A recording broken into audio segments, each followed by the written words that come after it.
Hey, welcome everybody to this very important and exciting interview.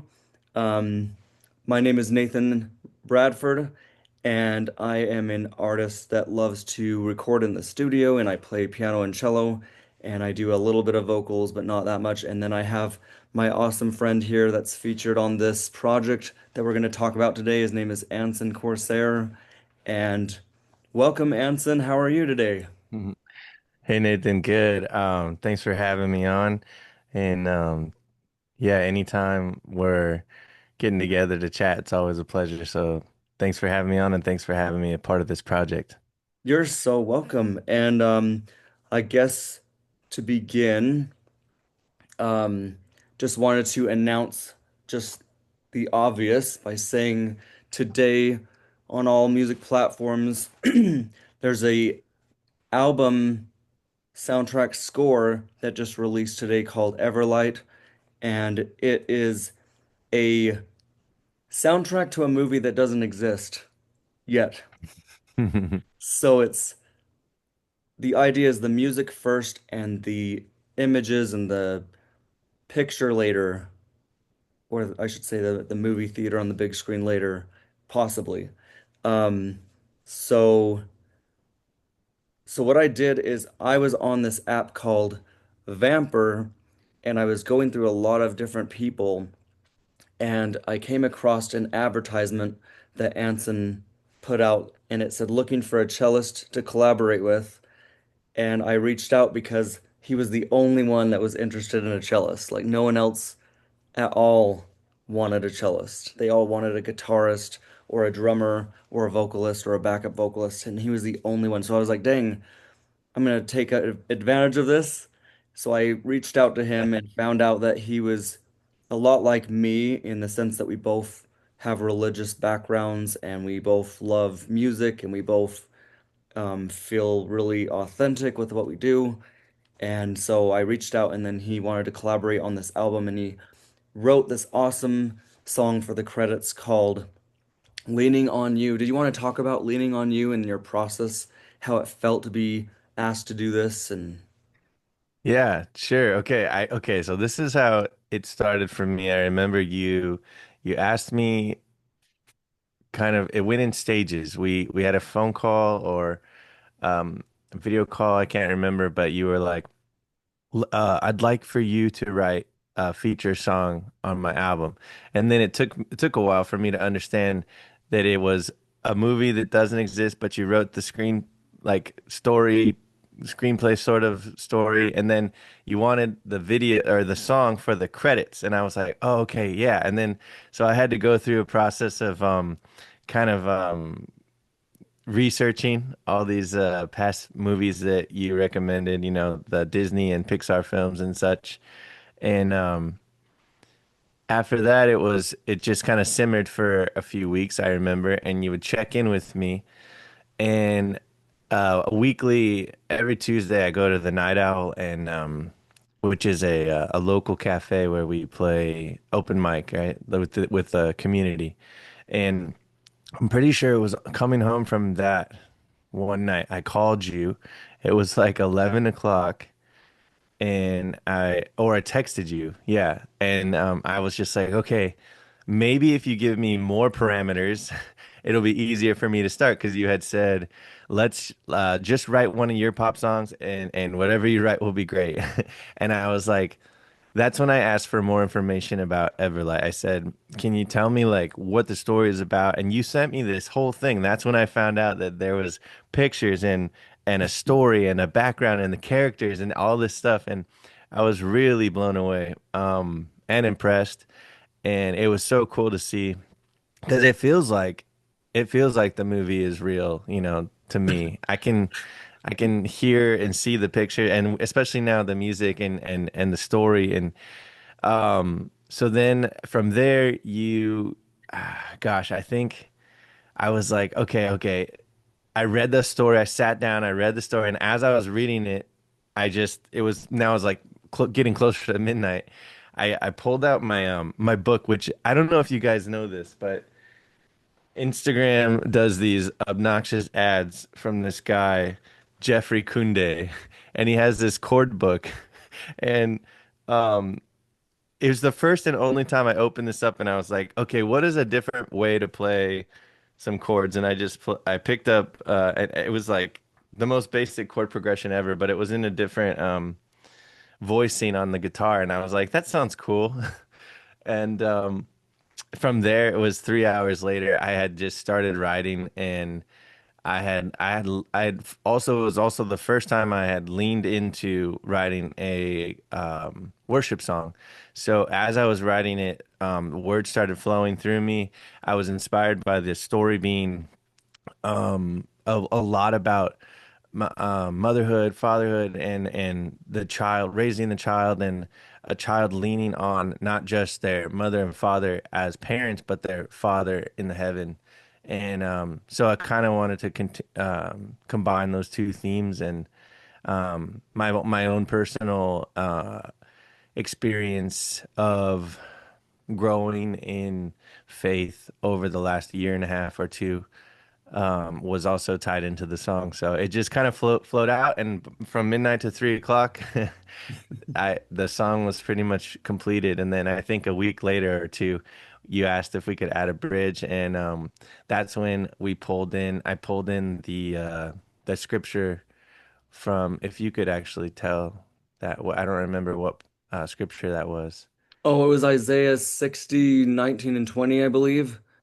And it just Isaiah talked about how 60, God is 19, going to be 20. your Yeah. everlasting light instead of the sun and the moon.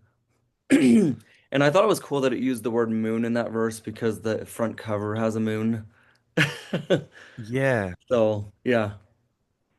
That's right. Isaiah 60, 19, 20. I had to look it up, and I was like, wow, this is a really cool line. And I kind of, changed the line and shifted a little bit, but it basically says, no longer will we need the sun and moon because we have the ever light of the Father. So Hmm. that's where it came from, and snuck it in there. I love songwriting, and it was such an honor to get to write that story and have it come to life. And I can see I don't know, I can see the little cartoon character, I don't know, playing in the forest with the fireflies. And even though it's not a movie yet, I can see it in my head. Yeah, that's so So cool. if anyone's out there and they want to make a independent film. Yeah, yeah. Um, Sort of how this whole thing like came about, and thank you for sharing your experience because that's so cool. I think that's what we have in common is we do our best writing between 12 and 3 a.m. And um I stay up a lot all the time right after work because I get off at work at like 12 or 11 and then I'll just stay up and then having a kid I am used to staying up till like 3 every night. So um I just write I wrote most of this album during the nighttime and some Right. of it during like before work, but not very often. I just wanted to shout out to my wife because she always gave me free time when I asked for it, and she would watch the kids, so I had enough time to work on things. But I was flexible and would help a ton. But I wanted to back up and just kind of like preface this whole thing and say that I was studying in college at Weber State University, and Okay, yeah. You take I, us back to the start. yeah, Yeah, because I want, this is what I want. Yeah, I want to hear this again because you told me before, but I think this is the most amazing thing. Going back to all the way back to your college and your classical training, you started with piano and cello, right? And then at some point on the line, you discovered maybe you were in a program that wasn't so matched up with what you actually felt in your heart. yeah, yeah. Um, I think it was just you reach the age of applying for scholarships when you're in high school, you start traveling, going to schools. It's not that I had this intense pressure from my parents to go to college. It's just everyone followed the pattern of, okay, you're 19 years old, you start going to college, right, when you graduate and stuff like that. And so I just went along with what I thought I was supposed to do, but I knew it was going to be music that I only wanted to study. but then I didn't know. I kind of went to the school that accepted me. So I wasn't really fussy with what program to get in. It was just as long as it's music. And so I got into the orchestra and started playing there. But then this is the thing that I think is kind of funny is my heart was moving a way different direction than the program and stuff wanted me to do. And so I would be hiding in the practice room for hours. Like I was craving to hide in the practice room and just play the piano for hours, but I was never practicing the music I was supposed to practice. I was only writing arrangements of my favorite scores, or I was coming up with my own music. And then I'd hurry and just kind of like fake practice enough to pass the class and the juries. They were juries where you had the end of the semesters, and just do good enough just to get a passing grade and then be done. But my Now, heart did wasn't you? really into the music I was asked to study at all. And I only wanted to practice movie film score composing style instead of, Boccherini Concerto number 21 in B minor or whatever it is. Opus 41. No, I just made that up. But it was just it felt like you're reading like an encyclopedia. Like it was just so dry that I felt like the juice was in film scores. But whenever I would write my music for my homework, they never followed the rules.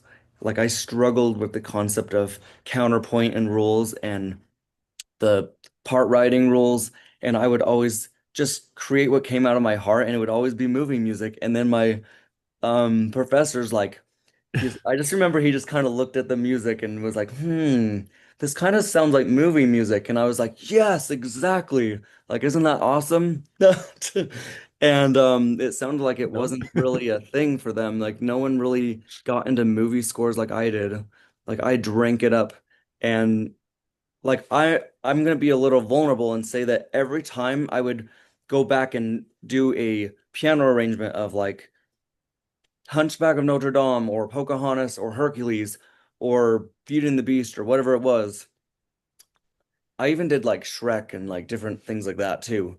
I would always feel myself like welling up with this intense, sentimental childhood emotion, and I would just like take a moment to just cry it all out and just feel like so much emotion because I'm like, these movies touched my life, and the music is what really put these films in such a beautiful place. I feel like the animation is stunning too, but I feel like the music is what really grabbed me, like especially Hunchback of Notre Dame.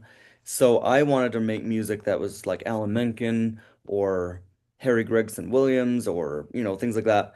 And so I'm just trying to make this as brief as possible so it's not like a long explanation.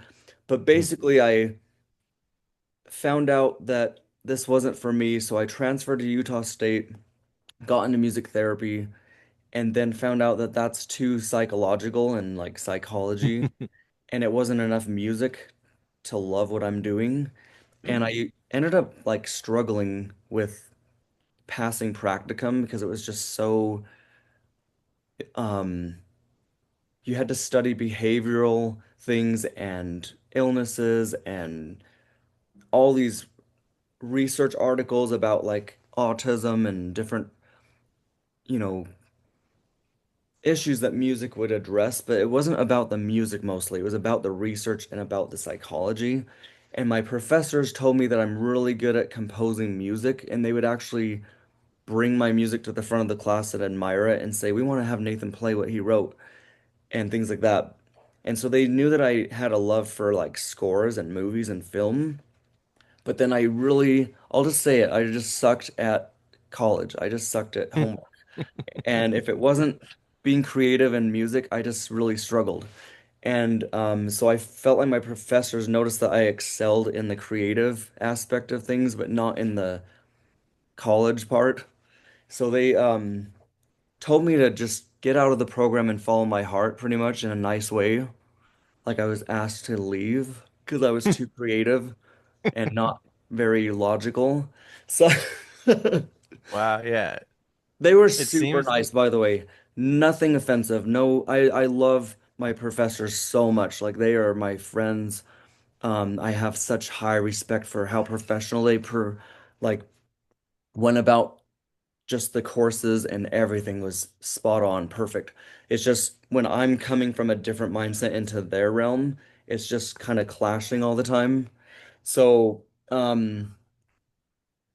basically from there, I've been out of college for a long time and I've had the privilege of being able to work in my little studio here from home with my own little like inspirational safe downstairs place. Um, and honestly, I used to push myself in my mind and say, I want to move to New York. I want to be a composer for film and work in a real studio for big blockbuster movies and stuff like Hans Zimmer. And now that I look back, I'm so grateful that I'm not doing that. And the reason why is because there's a lot of films that would be like really inappropriate that I would feel uncomfortable because when you're scoring a film, you have to watch the inappropriate scenes over and over and over until you get the like music to match up. And it would kind of come down to, do you want this job? Do you want to be paid? Or do you want to be fussy with what movie you're working on? And I would Right. probably like have my standards violated constantly to be able to make money. And I'd rather have my standards than have the fame and the money. So by being able to work at home, I feel like I'm in charge of the projects that I find appropriate, that I feel comfortable with, um, I don't want my kids to see like, oh, dad made this R-rated movie that's like 50 Shades of Grey, but he scored the film. Like Right. so um anyway, so that's the layout. But back to the practice room when I was practicing those emotional scores and writing the sheet music for it all, I started with this score called Midnight Wonder, and it was actually inspired by Anastasia. So if any of you remember the film Anastasia, towards like the climax of the film when she's going to go see her grandmother. She goes to a ballet first before she gets in to talk to um, her grandmother.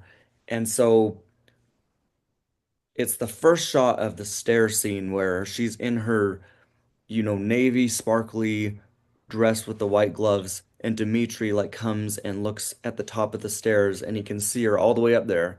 And the stunning score with piano just plays and it just gives you chills. And when I was playing just ideas for a new song for a homework assignment, I had that part come back to me, and that's the Midnight Wonder, where it's that journey to the past coming back. And it wasn't trying to be Anastasia, it's just you can tell it's influenced by it. And then also in the whole entire score of the album, I have noticed a lot of Pocahontas themes, like If I Never Knew You, and there's a lot of Hunchback, and there's a lot of Tangled, and there's, you know, some Beauty and the Beast moments. So I feel like this whole album you could say is a big homage or a tribute to my childhood. I loved Prince of Egypt and Sinbad, and I loved um, the non-Disney movies too. But a lot of Al Menken films deeply emotionally pulled at my heartstrings the most, especially Hunchback and Pocahontas. Um, and just really quick before I give it back to you, I was just gonna say that when I was putting together the idea for Everlight, it actually started with I have my own music that sounds really like dark and intense and like kind of like gothic, but then I have a couple scores over here that's Disney like sounding, and I was like, they're kind of like this. So I wanted to just take the batch of songs that I've created for school and the different projects for fun and just kind of like put an album together and say, here's my instrumental side. So you can see that I have some potential for, animation, not just serious real life and hardship, and darkness. But so then when I was putting together that collection, then my mind wandered to like, well, what if I turn this into like using AI images now that we can do that? What if I turn this work into like a brand new concept for a film? And then as I started coming up with like the track list and the ideas, I felt like I was starving so bad to create because I was just going to work, taking care of kids, going to work, barely sleeping, barely surviving, and just constantly feeling just dry as dry and on autopilot and just craving to create so bad. And it's like I haven't written music for like 2 years pretty much, and just having such a hard time with never creating and just being in a box at work because I can't be in a box over and over and over. I'm just Yeah. gonna burst and I have to create something. And so I think that pressure built up so high that I'm like, okay, the inspiration is just too much right now. I just need to burst it all out and write something with it. So then that's when the characters' names and the song ideas came. And then I actually do my best work when I'm doing mundane work. So when I'm at work, like putting stuff away, and just doing really menial tasks, that's when my brain goes, hey, for the chorus, do this. For the first verse, do this. Oh, what if I Yeah. change this key over here? And like I'm humming it in my head as I'm pushing things around the room. And so I'm doing Totally. really boring stuff, but my brain's really high active with inspiration. And that's really different for me because like I can't just all the time just say, 10 o'clock's my creative time. Sit in a chair and then be inspired. It has to come like when it wants to, when I'm doing something I hate. Like, Yeah, I've always found that too. Whenever I was in college, I I had my strongest creative desires to play music and write when I needed to study for 2 or 3 days for my final exams. And I Mhm. couldn't play music, so I it was this like juxtaposition anytime, and I relate to the mundane work. I had a warehouse job where I would just pack boxes, mattresses and whatnot, and whenever I was working for 4, 5, 6 hours doing that very repetitive work where your mind is on autopilot so you can think, and I don't know, something about like your hands are busy, your body's busy, but the brain is going, and you don't have to really think about what you're doing, but you're just yeah, I don't know what it is. It's like you're an antenna for this universal consciousness and creation, and yeah, you leave work, you're like, I'm ready to write. I Let's go. love that. Universal antenna. I love it. I can just picture it coming out of our hat and head. I just wanted to pull it up on Spotify because that's the music what's it called, subscription I have. But I was looking, wow, it's out. Everlight. It's today's March 6th, 2026, and the original score, it's got the image. There's 24 total songs, which is incredible. And I see the last second to the last song, Leaning on You, which is the song I wrote. I can't wait to listen to this whole thing from start to finish. And yeah, what a completion, a creation. What were you hoping that people, feel or get from this project? That's the question I'm so glad you asked because I know how to address that the most. And I think what pushed me to want to do something in this direction, where there's a lot of good animated films, but I noticed that all the woke behavior we've seen that a lot of people are having a hard time with right now, and movies aren't doing well when they go that direction. Um, it made me want to stand up for my faith through animation and include, biblical truth, God, and light, and things like that, and also kind of expose the tactics of the adversary. And my hope is to bring back that. I noticed that on like Facebook and Instagram and stuff, people will always post like nostalgic stuff and say, back when Disney used to be great, or back when things used to feel awesome, or Disney's never made a great film like this nowadays, or you never see this anymore, or let's bring it back. So I wanted to have this be like almost like, let's bring back that craving that the audience is wanting and have it come back to more reverent tones instead of worldly tones. And I feel like a lot of the music today is really fast paced and just kind of noisy. And they just use like Shakira's like radio song and just throwing it into an animated film because it sells. But then when you go Yeah. back to Alan Menken, you actually feel like the reverence of like, a whole new world, Colors of the Wind, Go the Oh, Distance, like Beauty and the so Beast. Like you good. just don't get that kind of chilling beauty anymore. You just get the commercial like studio radio stuff with lots of like techno beats and not that Yeah. that's bad. It's just I'm the kind of person that loves the more like sacred, reverent kind of version, like Lion King. Um, and I think we need that in our world more than ever right now. So I went back to those Yeah. roots because that vibes with me the most. And so I'm gonna just say this. I hope it's okay to like give it Okay. away. But I have a song that's called Everlight on the album Everlight. And I wrote the entire song first. And then I went back through and I was like, what if I made this song like a tribute to all the amazing Disney films I admire and grew up crying over and loving and feeling my whole heart, pouring it into my whole childhood and obsessing over it my whole life. And so what I did is I hid all the Easter eggs in there. So you're gonna hear Mulan, you're gonna hear Tarzan, Atlantis, and you're gonna hear Hunchback Pocahontas, Little Mermaid, if I didn't say that one yet. And there's just so many Easter eggs Beauty and the in Beast, that Aladdin. song. Yep. Wow, that's okay. So if you're a Disney fan or a fan of these old movies and you love the music, you gotta listen to track number 4, right? Yeah. Everlight, and see if you can find the Easter eggs because that is so cool. You've also okay, one thing I have to say though, I have to say this because um you brought up the reverence you had for all these old films and especially the pre 1998 Disney films like Aladdin, Beauty and the Beast, Lion King.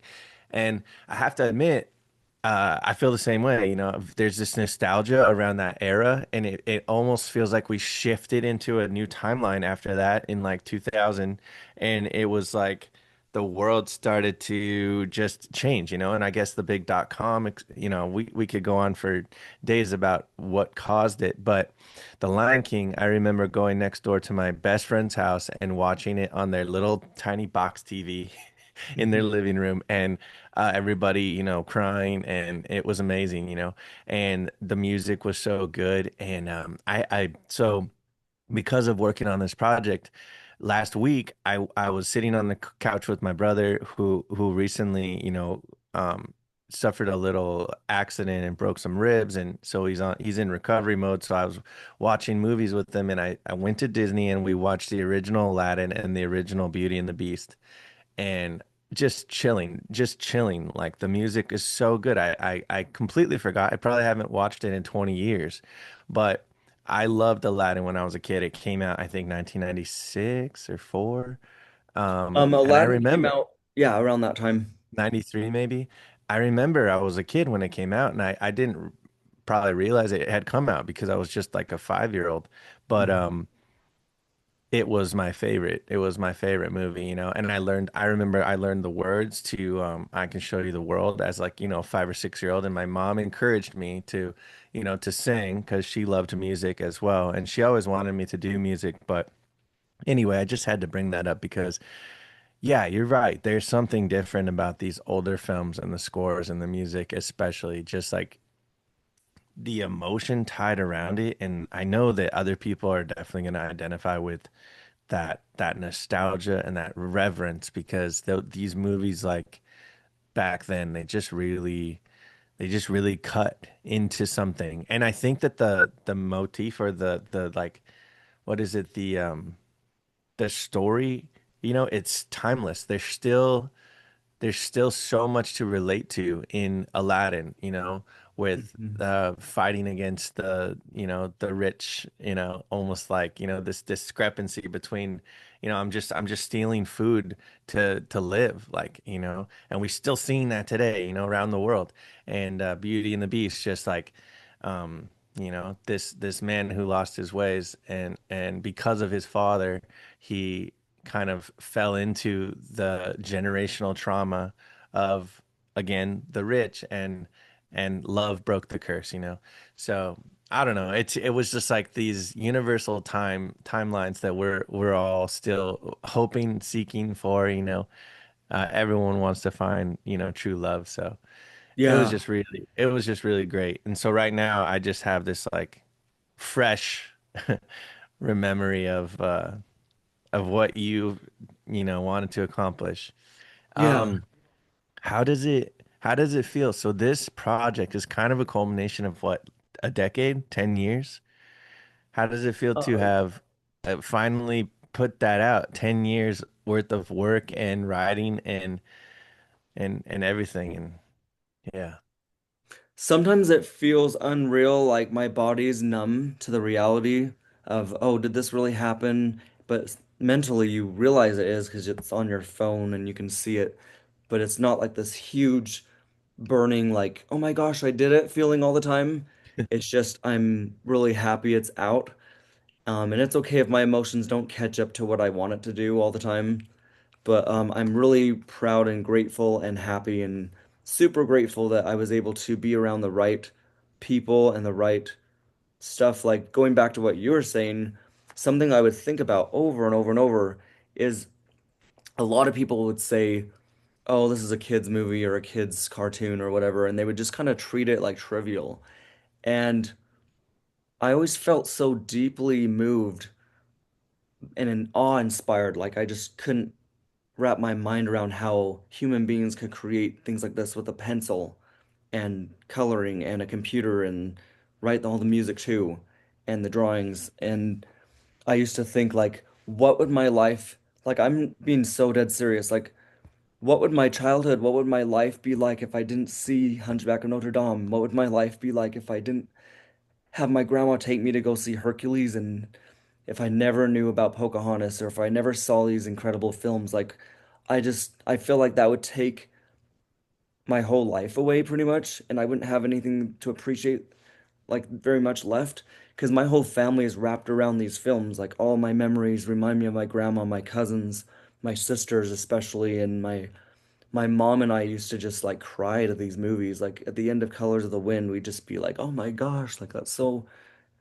moving. Like it feels so spiritual." And out there from Hunchback of Notre Dame, like the way that they drew the cathedral and the details and the you know the rosary window and just the way that I would appreciate the way that when it's like they're doing like a panning like backing out camera at the end of the song and you see this shimmer go over the rosary and the birds flying by and just the grandeur like feeling like you're actually in Paris. Like I was just it made me feel like I was actually on top of Notre Dame with the gargoyles and Quasimodo and Frollo and just the humor and the color and the beauty of just everything about it. Just I just can't say enough about how much it impacted me as a kid. So being able to do something like this, how it makes me feel is I'm I don't want to ever say that this this at-home project doesn't compare to to Alan Menken and a real Disney studio and real animation, but I would hope that this feeling can coexist in that same category library catalog, I mean. And one of my favorite parts of Pocahontas, besides If I Never Knew You, is the very, very end of the movie when she's running to the boat after saying goodbye to John Smith and she's running to the edge of the cliff and you can feel her heart pounding and the music's just kind of like rising and rising and rising and all of a sudden the leaves just come out of her hair and it's like this spiritual reminder that she's not going to leave him alone. He'll always have a part of her, with him, I mean. And they do this. The part that gets me choked up the most is when they do their goodbye with their hand. And I feel like that part was spot on for Disney to um, create such a powerful ending. And that score, I've listened to it like probably like at least 1,000 times since 2009. And I would obsess. It's called Farewell. And as soon as the choir comes in and they do the chanting of Colors of the Wind with the ha, you hear the flutes going like twice, like and it just brings a dynamic that just, solidifies the moment. And I think when the horns play like the dun dun dun dun dun dun dun, and then the cymbals are like, and then their hair's blowing like an American flag, and it just brings like this love for country, love for God kind of feeling in your heart, and love for people and unity and harmony. And that film just like I've never seen a film that good before besides Hunchback. And I feel like when I wrote the bike song, I put those instrumentations in there on purpose to honor Pocahontas and how well it was written. And I'll never be the same, never. So, It's amazing. Would you say you have a favorite track on the album, first of all? And second part of that question is, can you talk a little bit about the bike song and what scene is the bike song about? Because I remember listening to the bike song and it just feels so, it feels so playful. It takes me to like, I mean, I just imagine, I remember when I got my first bike in, my dad had the training wheels on, and I remember this one point when he took the training wheels off and he was guiding the back from the seat, and that's what it made me think of. So, yeah. do you have a favorite track, and can you talk about the bike song? Well, it's funny that you mentioned that because the bike song is my favorite track. Okay, cool. Um, um, so basically, the bike song came from the mindset of whenever you pull out a Disney album, there's always that huge song that everyone remembers. Circle of Life is for Lion King, Colors of the Wind is Pocahontas, Out There is for Hunchback, and Journey to the Past is for Anastasia. Like everyone, and Part of Your World, A Whole New World for those other movies. Yeah, whole new Everyone world. Yeah. knows, or I See the Light is Tangled. Like everyone can just zoom in on that one song that everyone loves. And so, um, I was like, I want to create a song that is the standalone main song that everyone's gonna start loving. And the song kind of like was a combination of Waving Through a Window from Dear Evan Hansen a little bit. It wasn't like I listened to that soundtrack a ton, but I just remember that song was in the back of my head when I was like, hey, it kind of sounds like that a little bit, like that kind of piano style. But then there was this other musical that really had a song on it that just like kind of influenced me too. But I was just listening to different stuff. Oh, and okay, so this is the thing is I just barely got back from seeing Wicked, which is incredible. Everyone needs to see it, both parts one and two. But the ending of The Wizard and I, the chords like do a really like tritone dissonant kind of like background before it finishes on the tonic. And I was like, I want to do something like that because everyone just does so do like don don and it's done. So I was like, no one uses like a tritone and circles around in this like eerie way, but it sounds like theatrical and like Broadway and then finishes grand. So I did that and I thought what makes a great song and a great musical is when you can have parts of one song exist in the same song as another. So Everlight has the melody within the bike song. So the bike song's its own song, but then I put in like where characters sing over the top of each other and it's interwoven a little bit, kind of like Les Miserables or something. Oh, And cool. so it's a father wanting to encourage his daughter to go on an adventure and not be afraid of failing or getting injured and being able Yeah. to just soar her wings and let herself go. And he's there to support her and love her. And the whole concept of the film, if it is a film someday, is it's about a father-daughter relationship mostly, where the dad's more stay at home, so he gets to spend time with his daughter.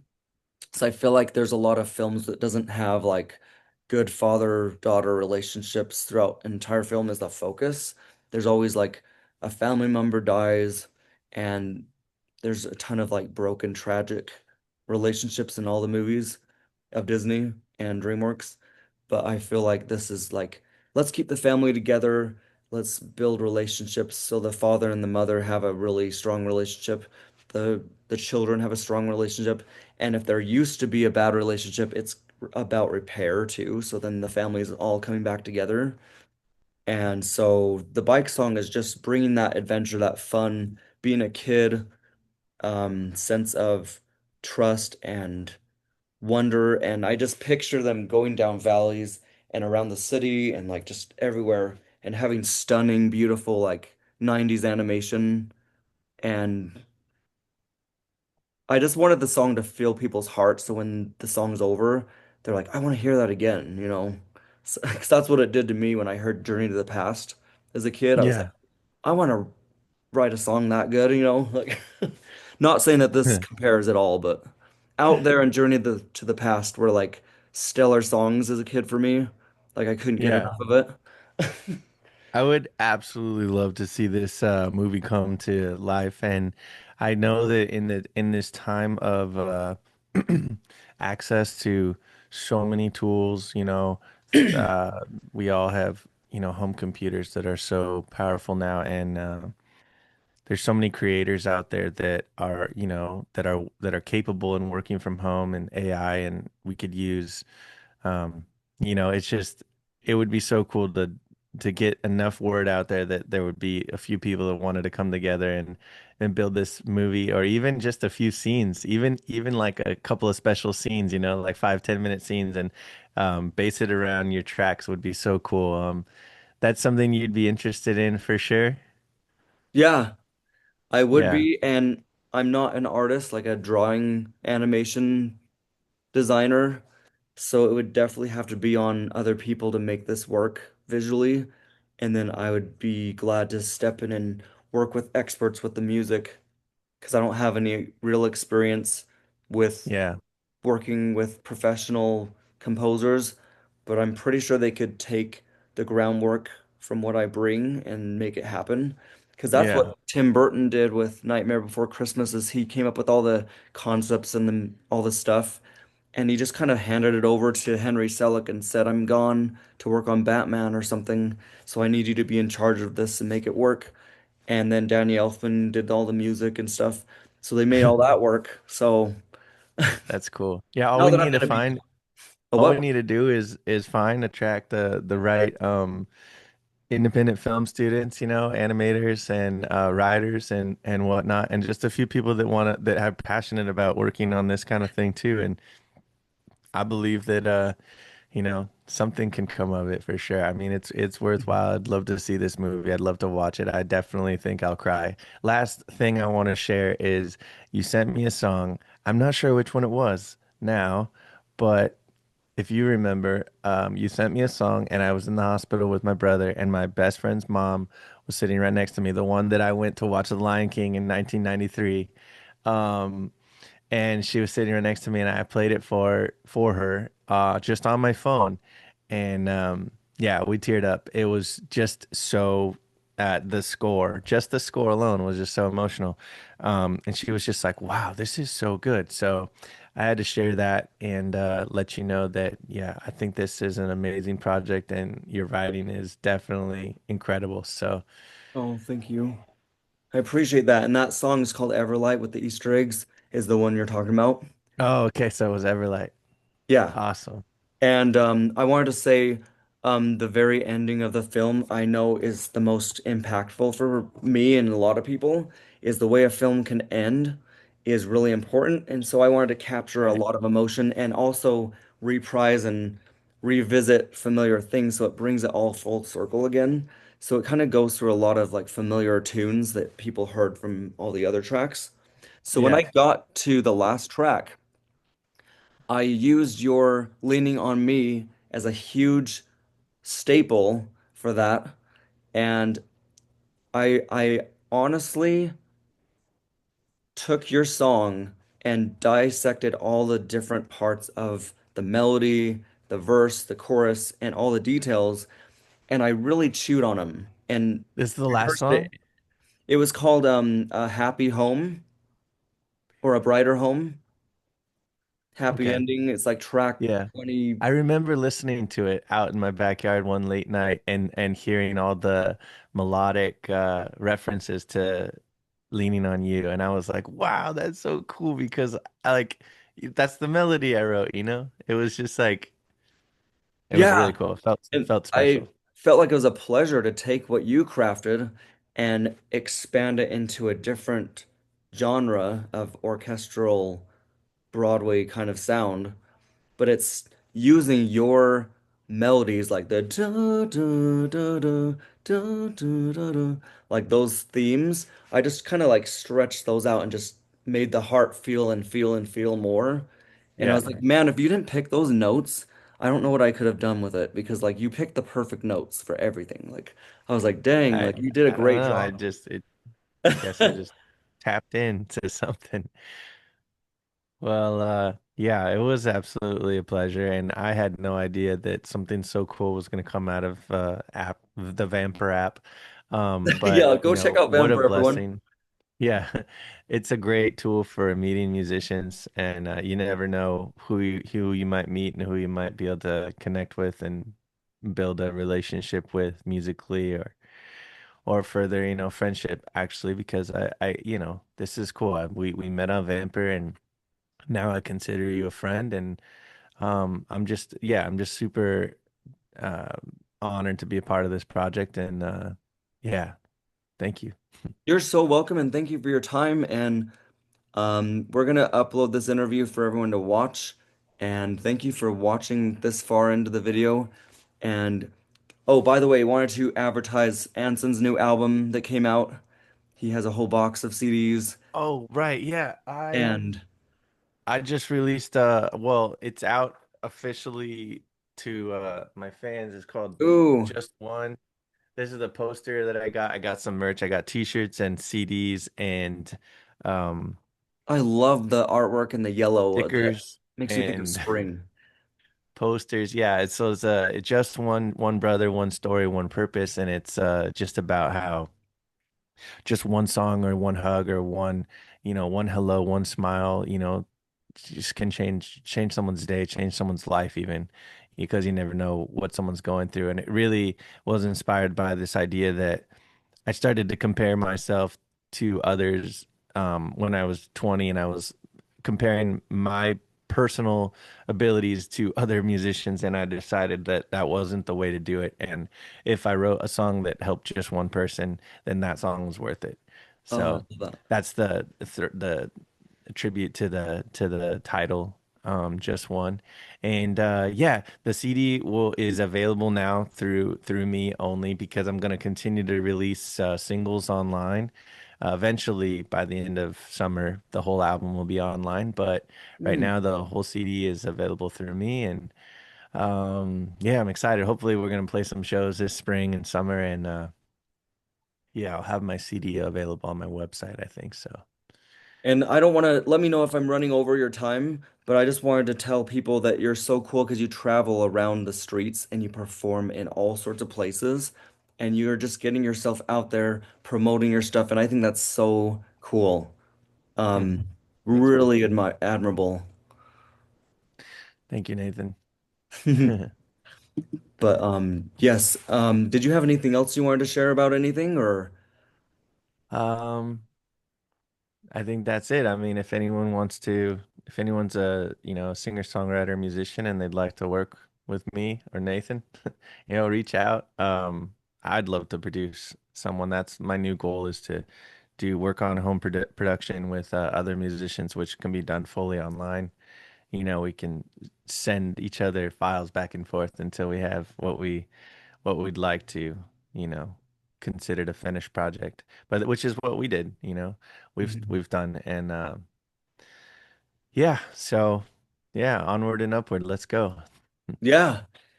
Yes, and thank you so much. It's a pleasure to be your friend. It's a pleasure to talk about what you're up to, and thank you for collaborating on this project of Everlight. And I just want to let everyone know that it's Anson's voice on this album, even though it doesn't state in the track title featuring Anson. It really is not me. Yeah. And so Yeah. it's The all his leaning on work. you it is yeah. I that's me singing, right? Yep. And Well, anyways, I appreciate this interview so very much, and I will catch up with you again, Anson. And thanks, everyone. See you later. all right, Nathan. Bye guys. See ya.